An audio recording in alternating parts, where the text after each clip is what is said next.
E Alex, boa noite, irmão. E aí, Leandro, boa noite. Boa noite Seja muito bem-vindo, tá? Eu te agradeço aí por de imediato aceitar o nosso convite através do nosso amigo em comum, PT. PT, muito obrigado, irmão. Muito obrigado por nos aproximar do Alex e fazer com que esse momento fosse possível. Alex, tá? A equipe de Ripacursos te agradece aí pela sua disponibilidade. E o pessoal tá muito curioso, está querendo te conhecer melhor. Então, desejar muito obrigado a toda a equipe do Ripacursos, também agradeço ao PC que nos colocou em ligação ali, uma amizade que a gente já tem de uma longa data, e que nem eu já falei para ele, já estou falando para ti e falo para toda a equipe, eu vim para somar. Então a ideia de participar desse projeto é realmente para somar e para transmitir um pouco da minha experiência lá de fora. Então, permite-me apresentar, eu sou o Alex Silveira, tenho 35 anos, sou natural de Vale do Sol, aqui no Rio Grande do Sul. Tenho uma experiência de militar de mais ou menos 16 anos, um pouquinho mais, sendo elas 4 anos junto ao Exército Brasileiro, servindo aqui na cidade de Santa Cruz do Sul, no 7º PIB. E depois, de 2008, eu fui para a Legião Estrangeira, a qual eu sirvo até os dias atuais. Eu ingressei na Legião em 2008, fiz meu período de instrução inicial como todo legionário no 4º Regimento Estrangeiro, que é o regimento escola, vamos dizer assim, da Legião Estrangeira. E depois eu segui meu destino para a Ilha de Córcega, para me juntar e somar na família do 2º Regimento Estrangeiro de Paraquedistas. Eu chegando lá fiz o meu curso de paraquedista, então é um regimento 100% paraquedista, e a primeira coisa que a gente faz chegando na nossa ilha lá é o estágio de paraquedista, para após isso ser locado em uma das companhias. Então eu tive a sorte de ser locado na primeira companhia, na companhia de combate em zona urbana, onde eu fiz um curto período de um ano e um pouquinho na companhia, mas foi um ano bem produtivo, no qual eu fiz o curso de atirador de elite. Foi o meu primeiro curso assim, que me guiou e mais tarde vai me guiar para procurar essa formação de saúde. Em 2009, eu fui fazer a pré-seleção do GCP, que é o Grupo de Comandos Paraquedista, que é um pouco a elite do 2º REP, a elite da Legião. E eu passei na pré-seleção e em 2010 eu comecei minha formação. Então, na formação inicial, que durava em torno de 1 ano e meio, a gente tem dois caminhos assim, que a gente tem que meio que obrigatório. Então, era a parte de salto livre normal e depois, mais tarde, o salto livre operacional em grande altitude. Então, todo o comando paraquedista da unidade é salto livre operacional. E a parte técnica, que seria um basicão de comandos ali, 4 meses de uma instrução bem técnica. E foi onde eu conheci a parte de saúde, fazendo 2 semanas, que a gente trabalhou tudo que era socorrismo de combate de 1º e 2º nível. Depois, mais tarde, a gente vai entrar em detalhes do que é o 1º e o 2º nível, mas eu já tive a sorte de fazer ela na minha parte inicial de um equipe comandou, vamos dizer assim. Ainda cabe ressaltar que desses 12 anos e pouco que eu estou na Legião, eu fiz uma pequena missão, vamos dizer assim, de curta duração na Nova Caledônia, e depois disso, depois que eu entrei no grupo de comandos paraquedistas, depois de 2012 até os dias atuais, eu enquecei 7 missões operacionais, de OPEX, que a gente chama lá, em região de África, que não vem o caso mencionar, mas em região de África. Então, essa é mais ou menos a minha apresentação, e vamos para o que interessa, vamos para a parte de socorrismo, porque a gente veio para cá para falar de socorrismo. Bom, depois da tua apresentação, um currículo operacional completo, e nosso público maior são profissionais de saúde. E aí eu te pergunto sobre a formação exclusiva do socorrista combate? Como é feita? Sim, a formação inicial ali do socorrista de combate, ela é feita para voluntários. Então, é um estágio que tem uma duração de 4 meses.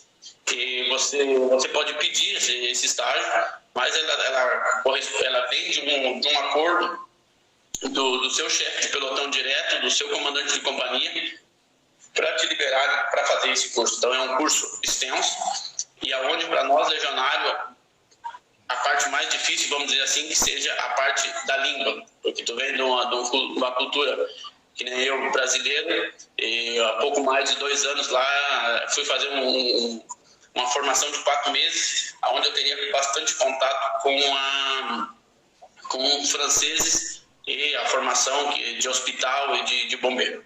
Então, essa formação de 4 meses, ela se divide em 3 grandes blocos. O primeiro bloco é toda a parte civil, ali, os primeiros gestos de socorrismo voltados para o meio civil. Os protocolos são os protocolos civis. Então, a gente faz aqueles primeiros socorros, vamos dizer assim, como seria encontrar uma vítima inconsciente, com algum machucado, com alguma fratura, e poder imobilizar esse ferimento e estar em condição de chamar ajuda para essa pessoa ser bem encaminhada pelos meios médicos, até um SAMU mais tarde. E a nossa segunda parte ali dessa primeira parte aí seria trabalhar em equipe. Então, tu já chega junto numa equipe de socorrista para trabalhar em equipe. Essa fase dura aproximadamente 1 mês e ela fecha esse ciclo com 1 semana de trabalho junto aos bombeiros de Paris, os pompiers de Paris. Então, é um bom fechamento, tendo em vista que o pessoal lá é muito operacional e vão realmente muitos prestação de socorro durante o dia. Então, um dia lá tem mais ou menos entre 70 e 100 ocorrências que os caras têm que sanar. Então, é realmente um trabalho bem denso, vamos dizer assim, mas com uma operacionalidade fantástica. Então, é um aprendizado muito grande.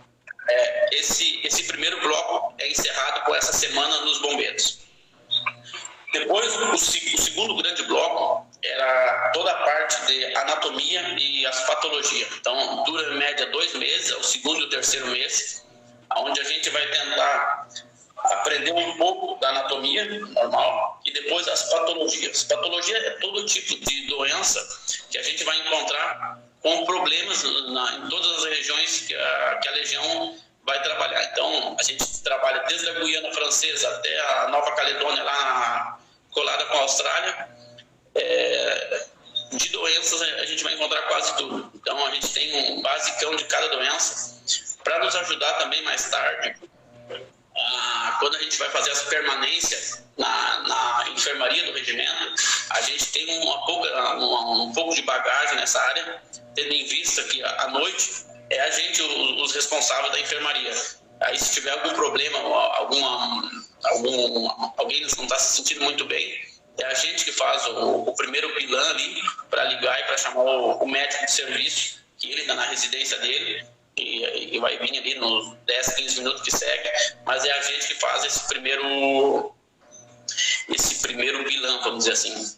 E essa segunda parte, ela tem uma duração de 2 meses, a gente vai terminar ela com 1 ou 2 semanas num hospital militar. Então, eu tive a sorte de ir para Paris, então, muitos feridos de combate, que tu vê chegando lá no final do circuito para se receber o atendimento hospitalar realmente, depois da parte cirúrgica, e a gente trabalha essas 2 semanas na parte de urgência. Então, temos ali recebendo todo tipo de paciente na urgência e fazendo os protocolos médicos, vamos dizer assim, sobre cuidados médicos.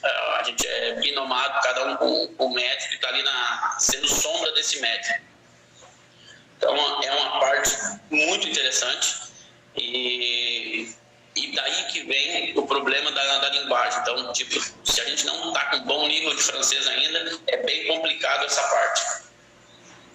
E a nossa quarta parte da terceira parte do quarto mês, que é voltada para o combate. Então é ali que a gente coloca todo o conhecimento depois em prática, porque é onde vai começar a fazer tudo que é os procedimentos do marcho, que a gente já comentou anteriormente. Então a gente vai começar a aprender a fase de combate com o SEI, os primeiros contatos com o marcho ele mesmo e depois com o ROI. Esse último mês, ele é muitos casos concretos ali que o cara tá pirando, estudando, e também tem uma parte pedagógica. Essa parte pedagógica, ela é voltada para a gente passar um pouco do nosso conhecimento para o pessoal que está na nossa companhia, no nosso grupo, tendo em vista que quando tu sai do estágio de saúde de 4 meses, tu tem todas as novos procedimentos, o que tem de mais novo na formação, e é tu que vai trazer essa nova parte para a tua companhia. Então eles trabalham bastante com a parte pedagógica, tendo em vista que eles acreditam, e eu acredito também, que quando tu tenta ensinar alguma coisa para alguém, é onde tu te perfeccionaliza, tendo em vista que tu tá tendo que ir atrás da informação para ter a certeza do que tu tá falando. Então,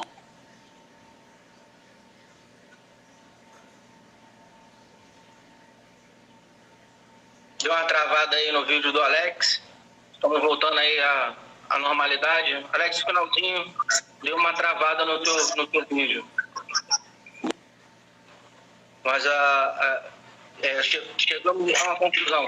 São cerca de 4 meses de formação, 4 ou 5 meses? 4 meses. Então, esse último mês ali que a gente faz a parte de socorrismo de combate, a gente termina essa fase do socorrismo de combate de primeiro nível.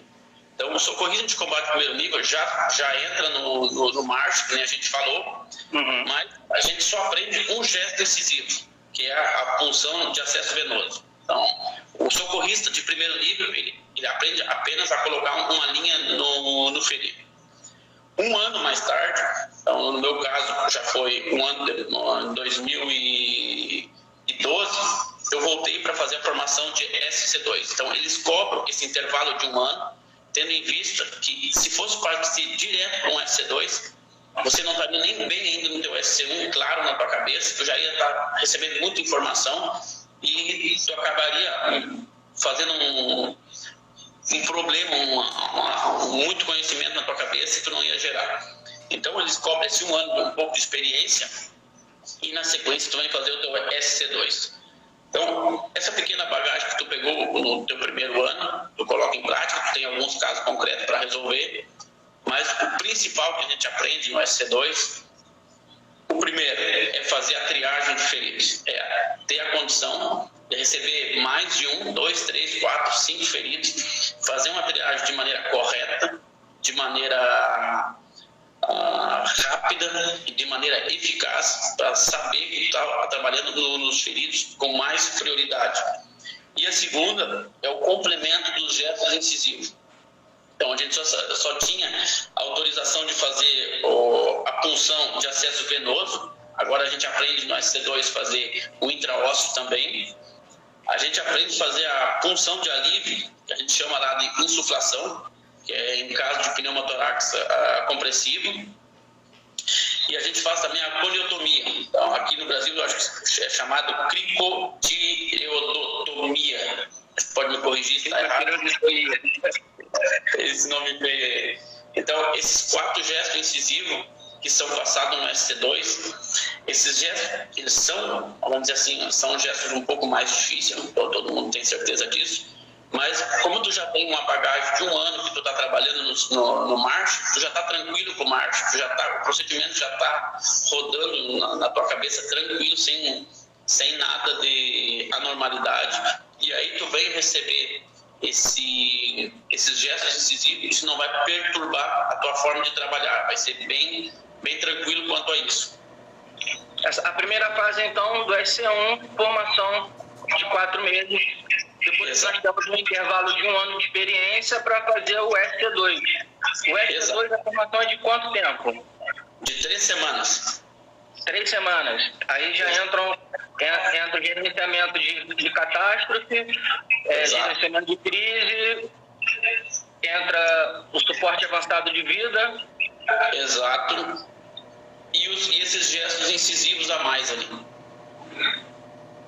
Na primeira fase, você falou da parte de saúde e falou genericamente da parte de combate. A parte aérea, de evacuação aeromédica, ela é feita no SC1 ou ela é complementada no SC2 ou ela é feita no SC2? Essa é a minha dúvida. Tudo que é recuperação de feridos, ela é gerada na retaguarda e é gerada pelo posto médico. Então, é acima do SC1, é acima do SC2. Seria acima ainda do SC3. O SC3 é tudo que é enfermeiro e médico. Essa recuperação, a parte aérea, a parte de recuperação de feridos em zona de combate para trazer para um posto avançado, para depois ser deslocado para mesmo até chegar no objetivo final, que é a França. Tudo isso é gerado de um posto de comando MON, que é um PC tático, que eles geram isso. Não é nós no combate tem que gerar a recuperação desse ferido. A gente se limita em estabilizá-lo. O comandante da operação, ele controla a situação e depois disso ordens que vêm de cima, que chega a recuperação. A gente só tem os tempos, enquanto vai chegar, a gente tem que balizar a zona, mas já é uma fase tática, já sai do socorrismo, vamos dizer assim. Tá, tudo bem então. Minha pergunta é: depois que termina o SC2, para o socorrista de combate, ele está completo ou ainda tem mais alguma fase a seguir? Bom, uma vez que a gente é SC2, na formação básica de SC2, a gente está completo. Essa formação, ela cobra uma reciclagem anual. Então, cada ano, a gente faz uma reciclagem da formação. E nós, na equipe de comandos, a gente sempre tenta, ali durante a preparação final, antes de ir para as operações exteriores, a gente tenta fazer uma reciclagem em hospital. É para recuperar ali a mão, para colocar perfusões, para voltar a ter contato com o material, voltar a ter contato com o sangue, para chegar na missão e estar tranquilo, sabendo que os gestos vão estar bem calados, vão estar bem de maneira correta, e eu vou só ter o estresse da missão. A parte de saúde vai estar lacrada. Aproveitando a oportunidade, o SC1 e o SC2 usam o mesmo brevet ou são brevês diferentes? Aqui no Brasil tem a galera que é caçadora de brevet, meu. Falou que dá 2 brevets, está caindo para dentro. O brevet é dado para o socorrista uma vez que ele terminou os 4 meses iniciais. Depois, o SC1, SC2 vai te dar diplomas, mas é como a gente fala lá fora, o brevet ele é meio que insignificativo. É mais pelo conhecimento mesmo, é mais pelo diploma ali que te dá autorização de fazer as paradas diferentes. Hoje, para te ter uma operação, um salto livre, tu precisa ter um SC3 que salta e tu precisa ter um SC2 que salta. Se não tiver isso, não rola a missão. Então, é mais importante que o brevet para nós essas autorizações que nos permite a executar uma missão, sendo que toda a parte da retaguarda ela vai estar pronta. Bom, aproveitando ainda a oportunidade, ainda falando sobre a formação, a gente tem uma pergunta de um seguidor, que é a seguinte: foi perguntado se abre a oportunidade de intercâmbio, se tem intercâmbio dentro da área de socorro. Intercâmbio quer dizer entre brasileiros, franceses, algo do tipo? Pelo que eu entendi, foi Brasil-França. Ok, então o meio militar brasileiro-francês tem um bom ambiente de trabalho. Então, brasileiros que queiram ir à França fazer estágio, eu creio que é autorizado, tendo em vista que eu já cruzei alguns oficiais fazendo escola de guerra na França. Nós, legionário, que temos um caminho mais acessível aqui na Guiana, quando a gente está em missão aqui, locado ali no 3º RI, a gente é autorizado em fazer o Guerra na Selva, por exemplo. Então, eu acredito que é possível, mas deve pedir um acordo ministerial, de ministro de Defesa para ministro da Defesa, pedindo para que isso seja feito. Então, na França, tem um regimento que é regimento medical. Então, eu acredito que seja um pedido do ministro da Defesa brasileiro para o ministro da Defesa francês, locando brasileiros nesse regimento medical. A gente tem outra pergunta aqui, feita aqui também por outro seguidor. Como é que é o intercâmbio do exército com americanos, a exemplo do Afeganistão? Então, americanos sempre vêm lá no regimento, a gente tem um bom ambiente com eles. Tipo, de soldado para soldado, a gente se entende. Então, tipo, a gente vê todo ano o pessoal lá. Eu não entendo muito como são gerados esses intercâmbios em níveis ministeriais, mas no nosso nível, tipo, eu já fiz intercâmbios com americanos, já fiz com espanhóis, com portugueses, com alemães. E como a gente, lá na ilha, a gente é um regimento de paraquedistas, a gente recebe muito aviões estrangeiros. Então, tipo, aviões alemães estão lá direto, espanhóis estão lá direto. E esses intercâmbios, eu acredito que seja gerado em nível ministerial, mas no meu nível eu não tenho muito conhecimento dessa área. Sim. Tem outra pergunta aqui.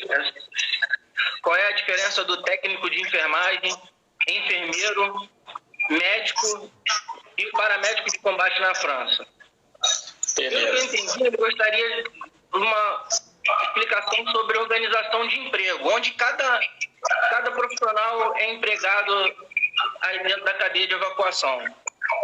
Beleza. Então, o médico e o enfermeiro, de entrada de jogo já é o tempo de formação. Então, tipo, a minha formação como paramédico foi 4 meses.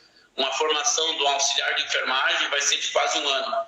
A de enfermeiro é 3 anos, a de um médico pode ir a 10 anos. Então, tipo, só de entrada de jogo já tem o tempo da formação de cada um. Depois, na Legião Estrangeira, no Exército Francês, para te deslocar de uma base para qualquer lugar, para qualquer parte de operações, a gente vai ter no mínimo um SC3, um SC2 e no mínimo 2 SC1. Então, SC1 todo mundo é. Então, todo soldado que vai para uma operação no exterior, ele é obrigado a ser SC1. Então, é um estágio de base. O SC2 é o pessoal que fez o estágio de 4 meses. Depois, tudo que é auxiliar de enfermagem, enfermeiro e médico, já é um brevet de Estado. Então, é como se o equivalente a uma formação que equivale no civil. A nossa já não vale no civil. E, quanto a isso, no mais baixo nível, vamos dizer assim, o pessoal que está no terreno, tu vai encontrar todos esses profissionais.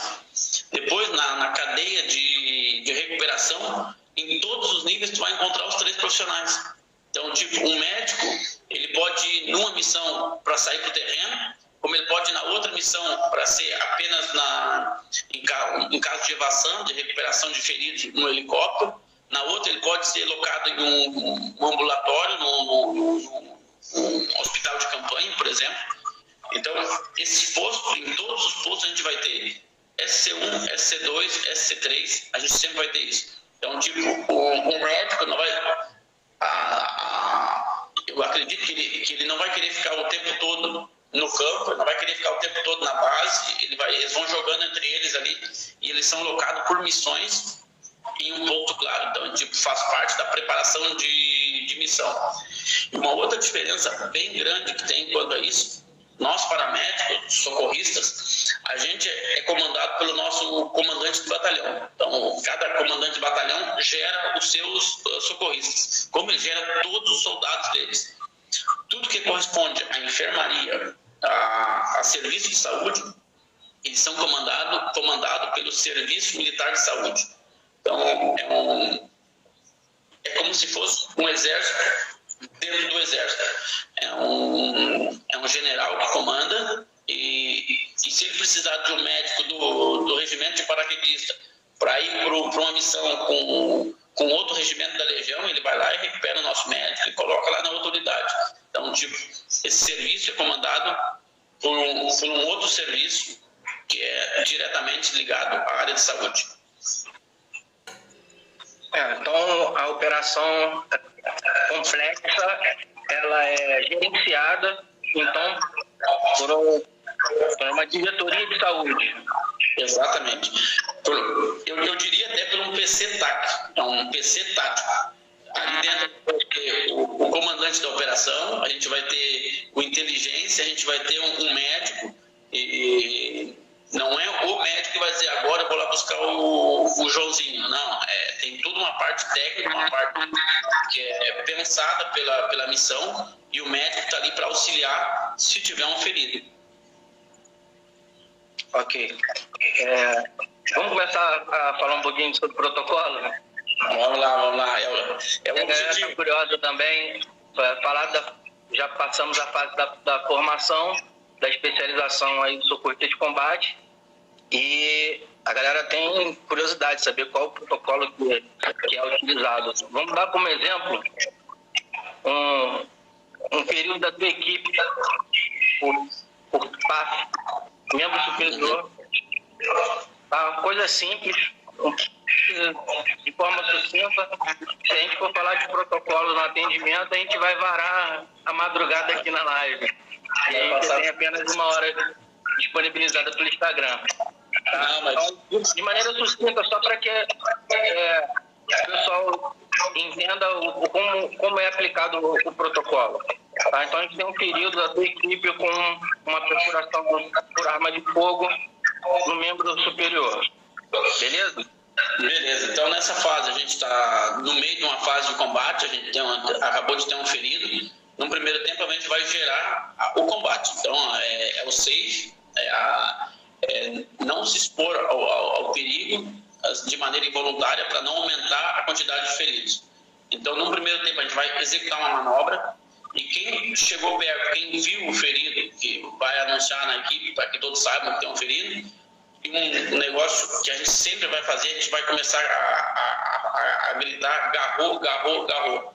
Porque mesmo que a pessoa esteja um pouco no pânico ali de ter tomado um tiro, ela já começa a percutir e ela mesmo já se coloca o seu próprio garrou e já começa a se auto-atender, vamos dizer assim. Uma vez essa manobra... Só para o pessoal ter essa questão da nomenclatura... Garrot falou em francês, né? Garrot. Aí o pessoal fala, vamos usar garrote? Não usa torniquete? O torniquete. Garrot igual o torniquete. Continua no garrot, vai lá. Então, o nosso objetivo primário ali é sair dessa kill box. A gente tem que sair dali. Ali já foi abatido por fogo, a gente é obrigado a sair dali. Então, a gente vai encontrar uma zona segura e vai evacuar e se estabelecer para lá. Chegando nessa zona segura...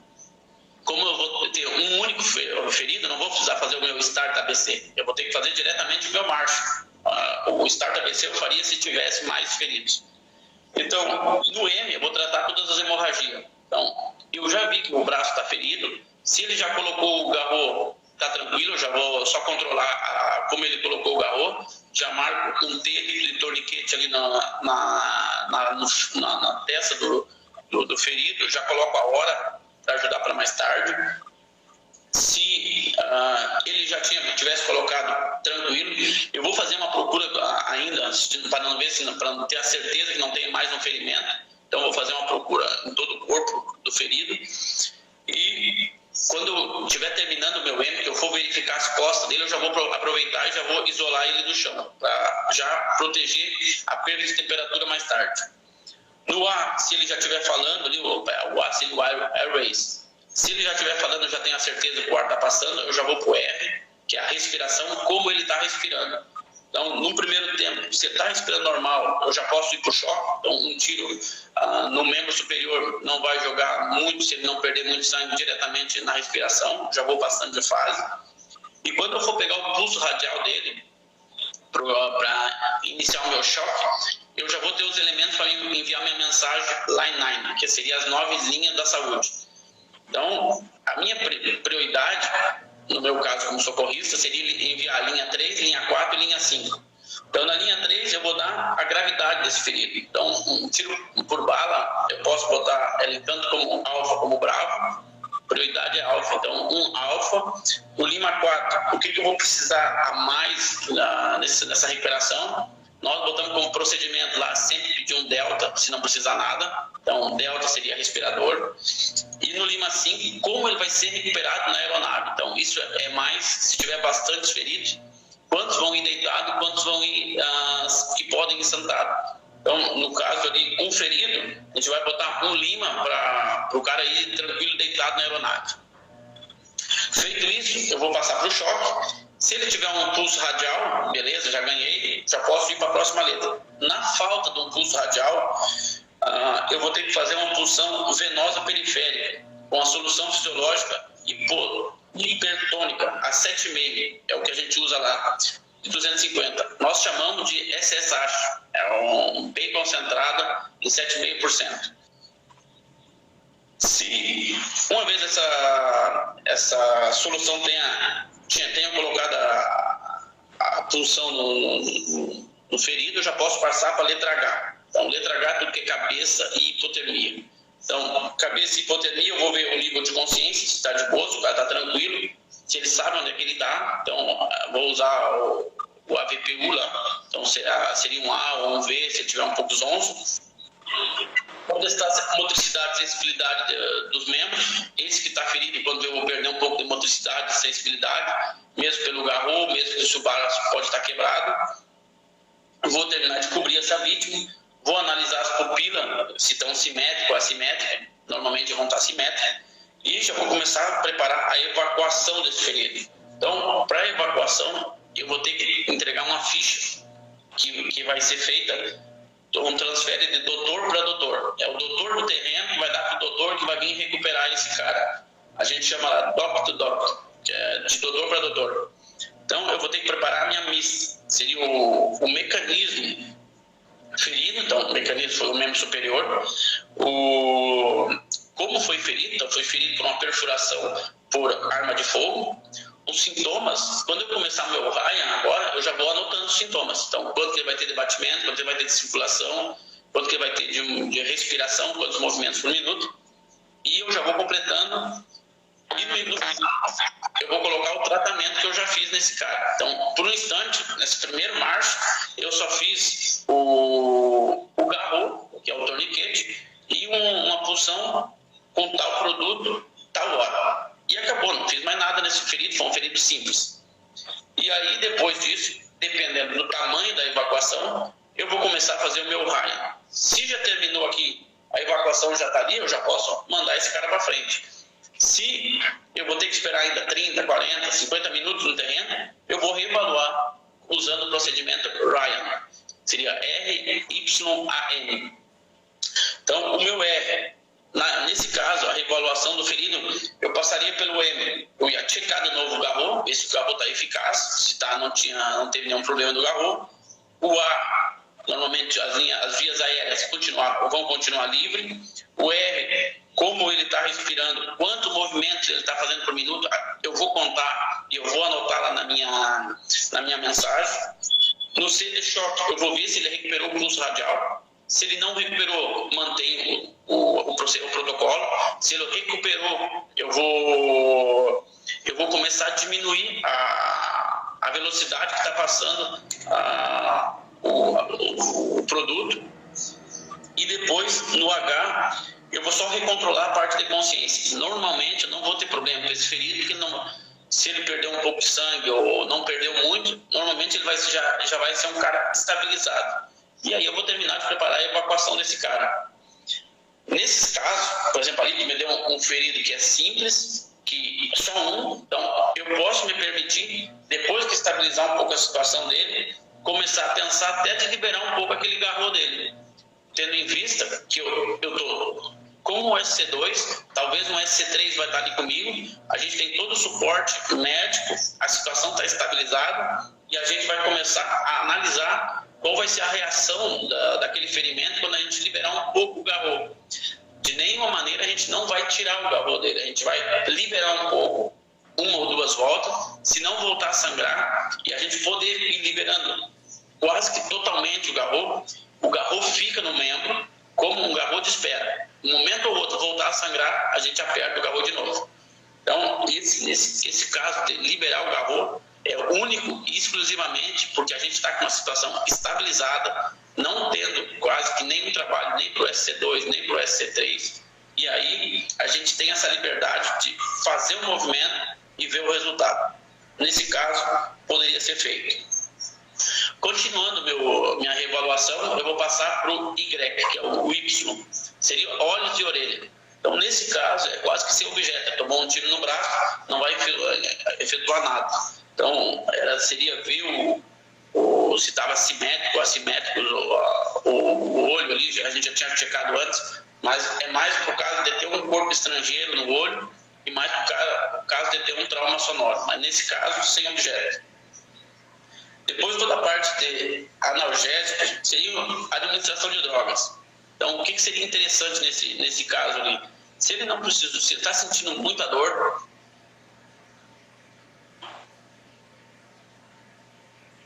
pode no primeiro tempo, imobilizar o membro e na sequência começar o procedimento com morfina para diminuir a dor desse paciente. E na sequência a gente vai terminar com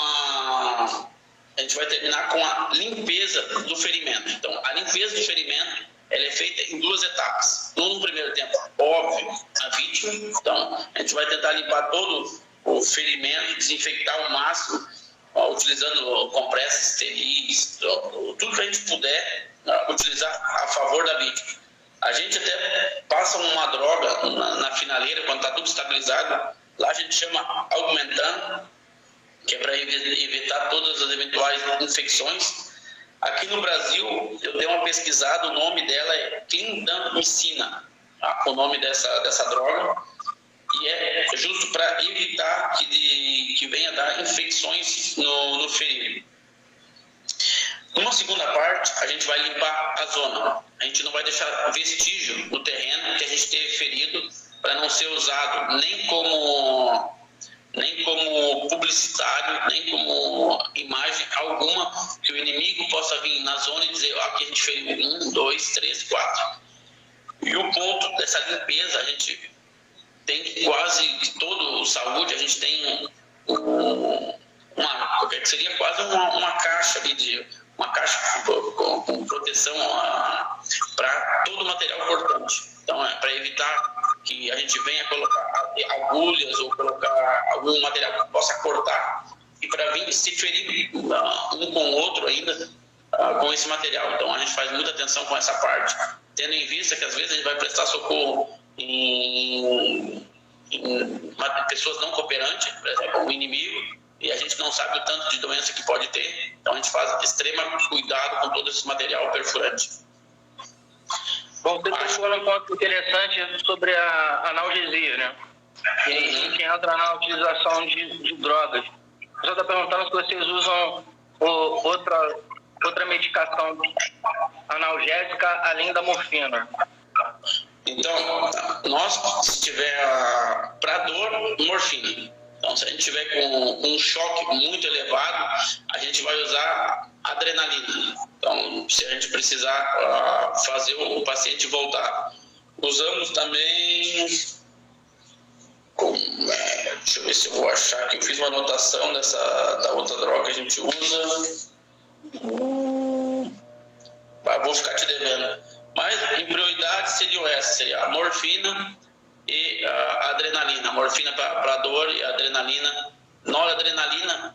Mas todo esse medicamento e essas drogas são usadas mediante autorização médica. Então, é isso que eu ia te perguntar agora. Agora, a minha pergunta é: A utilização de drogas, ela é autorizada pela prescrição tática, pela situação de combate que você se encontra, ou você tem contato direto com o médico regulador através do rádio, ou as duas coisas. Se não tiver o rádio, você pode fazer a prescrição tática.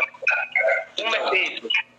O que eu vou te falar agora é ligado a uma equipe de comandos. Eu não posso ter a certeza, porque eu nunca fui socorrista numa unidade, não comandos da Legião, mas nós no comandos, quando a gente faz a preparação da missão, o médico e o enfermeiro, eles já nos dão as drogas, nos dão os protocolos, e quando tem que usar, em casos de feridos, um contato rádio é pedido, mas na falta ou num problema rádio, a autorização é validada na preparação da missão. Tipo, é um caso não conforme o que a gente fala. Se deu um ferido, não tenho contato rádio, posso fazer? Pode fazer. Então, é uma autorização feita de maneira tática e entra junto nos casos não conformes. A gente sempre vai tentar ter o contato. E a gente vai tentar, o médico, ele vai tentar vir para cima do ferido para saber o que está acontecendo. Mas numa impossibilidade, a gente trabalha pelo rádio. E numa outra impossibilidade, sendo mais um caso não conforme de não poder vir e não ter o rádio, aí é uma derrogação que é feita na preparação de missão. Dentro dessa preparação de missão, feita a prescrição tática que já foi definida no briefing. A minha pergunta é: quais são as ações que são levadas em consideração após a ação, no debriefing? O debriefing ele existe sempre. Toda missão tem um debriefing. Então, a missão correu a 100% debriefing. A gente vai bater martelo por martelo, tal fase. Num caso de saúde, a gente tem uma plataforma onde todo socorrista tem acesso, todo enfermeiro tem acesso, todo médico tem acesso. E de baixo para cima, a gente tem acesso até o nosso nível. De cima para baixo, eles têm um acesso inferior, vamos dizer assim. Então, se eu tiver que atender um ferido numa operação, eu chego na base, eu preencho o meu formulário do que eu fiz, do serviço que eu prestei. O enfermeiro vem, ele pode ler o meu e ele faz o dele. O médico vem, lê o do enfermeiro, lê o meu e faz o dele. E depois disso tudo, o médico sintetiza tudo isso e envia para o serviço de saúde. Esse serviço de saúde, por sua vez, despacha isso em todo o âmbito da Armée Francesa, de maneira que um ferido possa servir de educação para todo mundo. Então, é um retorno de experiência que a gente tenta fazer sempre, de tal maneira que uma vida ela é muito importante. Então, quando a gente tem um cara ferido, ele tem que servir de lição para todos. E aí nós, no centro da nossa equipe, eu sei quando a gente está na base, na ilha de Córcega, se tem um ferido em combate, 1 ou 2 dias depois o médico nos reúne, coloca tudo, faz uma instrução do que aconteceu, faz um debrief completo da atuação da parte médica, da parte tática, e nos coloca em situação para ir vendo se a gente assimilou tudo que ele falou, para tentar zerar e aprender com tudo que está acontecendo todo o tempo, vamos dizer assim. Alex, você tem algum dado estatístico que tem te comprometer, que você possa estar compartilhando com a gente? Bom, sobre a sua experiência. Show. Vamos lá. Então, eu servi na Legião depois de 2008. Então, esse estudo foi feito em meados de 2016, 2017, e sobre os últimos 10 anos ali daquela época. Então, o que foi estudado? Foi todos os feridos que teve, seja de acidente, seja feridos por bala, por explosões, em combate. Nesses estudos, a gente chegou numa boa parte de feridos que eram feridos mortais. Então, eram feridos que quando a gente chegasse, o pessoal de saúde chegasse neles, eles já estavam mortos.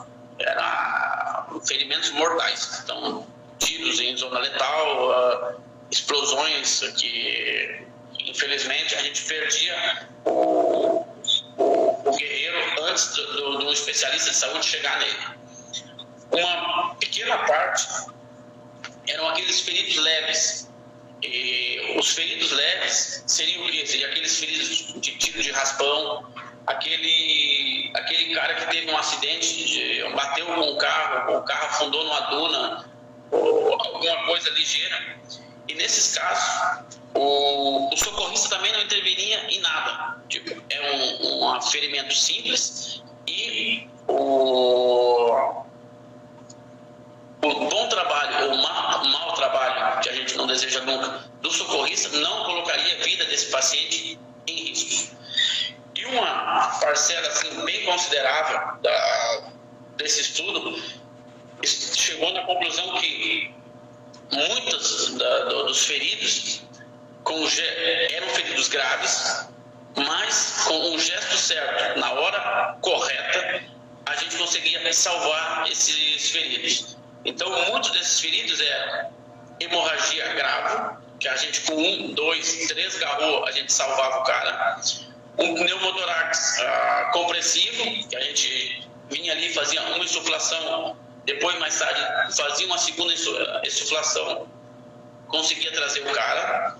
Uma pessoa que entrava em choque por perda de sangue e rapidamente essa pessoa fosse perfusada, a gente conseguiria recuperar esse ferido. Então, nesse momento que tu falou do choque, aí a pergunta vocês usam ácido tranexâmico? Como é que é? Vocês usam ácido tranexâmico? Sim. E qual seria o outro tratamento no caso de um ferido chocado grave?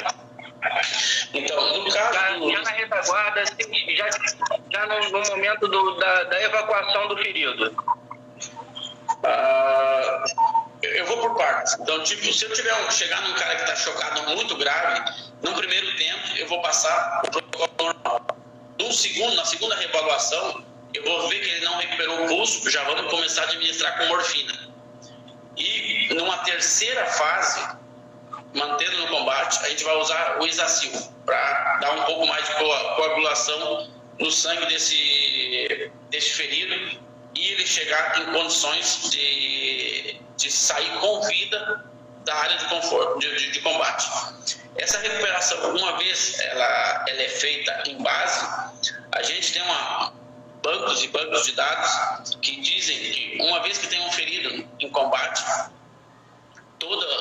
os médicos já sabem qual é a tipagem sanguínea, já sabem qual os protocolos e existe um protocolo menos rígidos que os hospitalares para uma transfusão quase que direta de soldado para soldado. Então, eu não sei até que ponto ela é feita, mas eu sei que não respeita os mesmos protocolos médicos de um hospital normal, São Paulo, Rio de Janeiro, que para retransfusir uma pessoa, a gente precisa respeitar tantos procedimentos e testes. Eu sei que em caso de combate grave, um ferimento grave, ela é feita de maneira bem rápida, vamos dizer assim. Perfeito. Nós estamos chegando no final, Alex. Faltam cerca de 7 minutos para a gente finalizar. Tem mais uma pergunta de um seguidor em relação, sem te comprometer, lógico, essa pergunta está relacionada à preparação do paramédico em ações terroristas que geram um grande número de vítimas em situações de crise a ser gerenciada. Então, em caso de crise, o paramédico ele não deve ser um super-herói, mas ele deve ser um cara bem fisicamente, bem mentalmente, e uma pessoa que trabalha em cima dos dois ombros, que a gente fala, com a cabeça bem centrada. Então, em caso de crise, numa cena de terrorismo, a gente tem que estar calmo, a gente tem que começar a fazer a triagem de feridos e rapidamente, em caso de atentado, é montado um PC tático. Então, tipo, é um serviço de saúde que vem para o local e pega isso em conta. De maneira nenhuma vai ser um paramédico ou mesmo um único médico que vai gerar um atentado com 100, 150 vítimas. É um gerenciamento de crise, o governo coloca algum serviço para rodar, mensagens instantâneas em telefones, é algo monstruoso que é colocado e de maneira nenhuma é uma pessoa que trabalha. Então, tipo, é um sistema que é acionado imediatamente, né? Exatamente, é um sistema que é colocado. É um sistema de alerta que existe permanentemente, de tal maneira que quando dá o primeiro boom, ele é lançado e só termina quando baixar um nível de segurança. Excelente. Pessoal, chegando no final da nossa live, eu gostaria de agradecer a participação de cada pessoa que nos deu a oportunidade de estar conversando com o Alex. Eu gostaria de estar lembrando, pessoal, do nosso projeto Eclésia. Nos ajude a ajudar pessoas que estão em estado de vulnerabilidade, pessoas que estão passando fome. Nos ajude, tá? Mande mensagem no privado para mim, para o Matassoli, para o William, que nós vamos montar uma operação logística para pegar os mantimentos para o projeto Eclésia. Tá? Vamos alimentar as pessoas que estão precisando nesse momento da pandemia. Tá? Gostaria também de agradecer aí o apoio da Lifeline Emergências Médicas, toda a equipe RIPA que é comprometida com esse ideal. Meu amigo PC, irmão, muito obrigado aí por ter apresentado o Alex. Alex, muito obrigado pela tua participação. Tá? Tamo junto. Qualquer coisa que precisar aqui no Brasil, conte com mais um irmão aí que você conseguiu conquistar. Tá? Sensacional. Estamos chegando no final. Alex, manda, por favor, aí a tua mensagem final. Bom, desde já, obrigado a toda a equipe do RIPA Cursos. Me sinto lisonjeado pelo convite. Então, foi um prazer estar passando um pouco do meu conhecimento, um pouco da minha experiência. Espero ter passado algum bizu que sirva para os socorristas, para o pessoal que trabalha na área de saúde, para o pessoal que vai à luta, que precisa desses gestos precisos, esses gestos que, bem feitos, salvam a vida dos camaradas que estão na ação. E, como eu te falei no início, estou aqui para somar, vim para somar, e pode ter certeza que aqui no Sul vocês criaram mais um irmão, e se não estando operacional aqui, estou operacional lá na França, e pelo WhatsApp, pelo Insta, a gente está sempre no contato. Sucesso nessa empreitada de vocês e tamo junto. Mais uma vez, muito obrigado.